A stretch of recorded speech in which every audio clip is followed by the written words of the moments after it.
ഇടുക്കി കട്ടപ്പന കോൺഗ്രസിൽ കൂട്ടയടി. കട്ടപ്പന നഗരസഭ 22-ാം വാർഡിൽ മുൻ MLA EM അഗസ്തി മത്സരിക്കുന്നതിൽ KC വേണുഗോപാൽ പക്ഷത്തിന് അതൃപ്തി.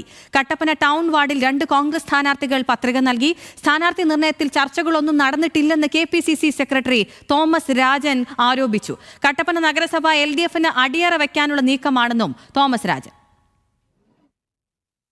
ഈ സ്ഥാനാർത്ഥി നിർണയവുമായി ബന്ധപ്പെട്ടിട്ടുള്ള ഒരു വിവരങ്ങളും എന്നോട് സംസാരിക്കുകയോ എന്നോട് ചർച്ച ചെയ്യുകയോ എനിക്ക് സ്ഥാനാർത്ഥിത്വം ആരാണ് ഇവിടെ മത്സരിക്കുന്നത് എന്ന് പോലും എനിക്ക് ഈ സമയം വരാണ്. ഇത് നോമിനേഷൻ തീരാൻ പോവുക. ആരാണ് ഘട്ടത്തിലും ഒരു വാർഡിലും മത്സരിക്കുന്ന ആളുകളെ സംബന്ധിച്ചുള്ള ഒരു വിശദാംശവും പാർട്ടിയുടെ ഒരു ഫോറത്തിലും ചർച്ച ചെയ്യാതെ, പക്ഷെ പാർട്ടിയുടെ ഒരു തലത്തിലും സ്ഥാനാർത്ഥി പട്ടിക വരികയോ പരിശോധിക്കുകയോ കൂട്ടായ ചർച്ച നടക്കുകയോ ചെയ്തിട്ടില്ല. വിവരങ്ങളുമായി ആൽവിൻ തോമസ് ആണ് ചേരുന്നത്. ആൽവിൻ, പത്രിക സമർപ്പിക്കേണ്ട സമയം കഴിഞ്ഞിട്ടുണ്ട്, എന്നിട്ടും അവിടെ പ്രശ്നങ്ങൾ തീർന്നിട്ടില്ല. എന്താണ് വിവരങ്ങൾ? അഖില, കട്ടപ്പന നഗരസഭ എന്ന് പറയുന്നത് കോൺഗ്രസിൻ്റെയും UDF-ൻ്റെയും എല്ലാ കാലത്തെയും ഒരു കോട്ടയാണ്. നഗരസഭ രൂപീകൃതമായത് മുതൽ കോൺഗ്രസ് ആണ് അവിടെ ഭരിക്കുന്നത്, UDF ആണ് അവിടെ ഭരിക്കുന്നത്. അപ്പോഴാണ് ഇത്തവണത്തെ കട്ടപ്പന നഗരസഭ തെരഞ്ഞെടുപ്പിൽ അല്ലെങ്കിൽ കൗൺസിലർമാരെ നിർത്തുന്നതുമായി ബന്ധപ്പെട്ടുള്ള സ്ഥാനാർത്ഥി നിർണയത്തിൽ വലിയ ആക്ഷേപങ്ങൾ ഉയരുന്നത്. അതോടുകൂടി കോൺഗ്രസിൽ വലിയ പൊട്ടിത്തെറിയിലേക്ക് പോവുകയാണ്. പ്രത്യേകിച്ച് കട്ടപ്പന നഗരസഭയിലെ സ്ഥാനാർത്ഥികളിൽ പ്രധാനിയായി ഇപ്പോൾ വന്നിരിക്കുന്നത് EM അഗസ്തിയാണ്. മുൻ MLA ആണ് EM അഗസ്തി. EM അഗസ്തി എന്ന് പറയുന്നത് പീരിമേട്ടിലും ഉടുമ്പൻചോലയിലെ MLA ആയിരുന്ന ആളാണ്. പൊടുന്നനെയാണ് EM അഗസ്തി സ്ഥാനാർത്ഥിയായി രംഗത്തേക്ക് വരികയും ഇന്ന് നാമനിർദ്ദേശ പത്രിക സമർപ്പിക്കുകയും ചെയ്തത്. ഇതിൽ വലിയ എതിർപ്പ് ഉണ്ടാകുകയും ഇതേ തുടർന്ന് UDF കൺവീനർ ജോയ് വെട്ടിക്കുടി മറ്റൊരു സ്ഥാനാർത്ഥിയായി വരുന്നു. 21-ാം വാർഡിൽ ജോയ് വെട്ടിക്കുടി വരുമ്പോൾ 22-ാം വാർഡിലാണ് EM അഗസ്തി സ്ഥാനാർത്ഥിയായി വരുന്നത്. ഇതിനെതിരെ KC വേണുഗോപാൽ പക്ഷം വലിയ തോതിൽ എതിർപ്പ് രേഖപ്പെടുത്തിക്കൊണ്ട് അവരും രംഗത്ത് വരുന്നു. ഏതാണ്ട് 20ഓളം സീറ്റുകളിൽ അല്ലെങ്കിൽ 20ഓളം വാർഡുകളിൽ KC വേണുഗോപാൽ പക്ഷം ഇപ്പോൾ സ്ഥാനാർത്ഥികളെ നിർത്തിയിരിക്കുകയാണ്.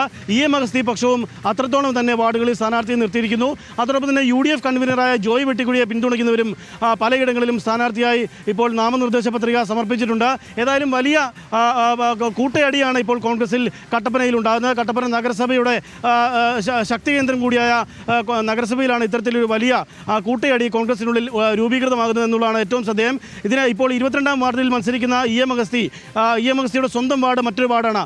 EM അഗസ്തിയെ 22-ാം വാർഡിലേക്ക് വരാൻ അനുവദിക്കില്ല എന്ന് പറഞ്ഞുകൊണ്ട് നഗരങ്ങളിൽ പോസ്റ്ററുകൾ പതിപ്പിച്ചിട്ടുണ്ട്.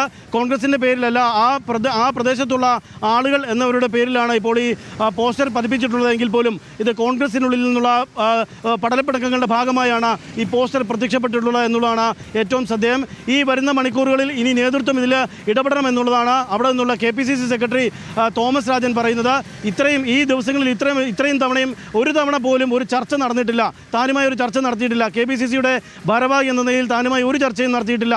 നേതാക്കൾ രഹസ്യ കേന്ദ്രങ്ങളിൽ ഇരുന്ന് ചർച്ച നടത്തുകയായിരുന്നു. അതിൻ്റെ ഭാഗമായാണ് ഇപ്പോൾ കട്ടപ്പന നഗരസഭയിൽ ഇത്രത്തോളം പ്രശ്നങ്ങൾ ഉണ്ടായിട്ടുള്ളത് എന്നുള്ളതാണ് തോമസ് രാജൻ പറയുന്നത്. വരുന്ന മണിക്കൂറുകളിൽ ഇത് ഇടപെട്ട് KPCC നേതൃത്വം ഇടപെട്ട് ഇതിനൊരു പരിഹാരം ഉണ്ടാക്കിയില്ല എങ്കിൽ വലിയ പ്രശ്നങ്ങളിലേക്കും പൊട്ടിത്തെറികളിലേക്കും പോകും എന്നുള്ളതാണ് നമുക്ക് ഈ ഘട്ടത്തിൽ പറയാൻ കഴിയുക. ഏതായാലും കോൺഗ്രസിൻ്റെ കോട്ട കൂടിയായ കട്ടപ്പന നഗരസഭയിലാണ് ഇത്തരത്തിലുള്ളൊരു പ്രതിസന്ധി രൂപപ്പെട്ടിരിക്കുന്നത്. 3 ഗ്രൂപ്പിൻ്റെ സ്ഥാനാർത്ഥികളാണ് ഇപ്പോൾ ഏതാണ്ട് 20ഓളം സീറ്റുകളിൽ മത്സരിക്കുന്നത് എന്നുള്ളതാണ് ഏറ്റവും ശ്രദ്ധേയം. അഖില, ആൽവിൻ തോമസ് ആണ് വിവരങ്ങൾ നൽകിയത്.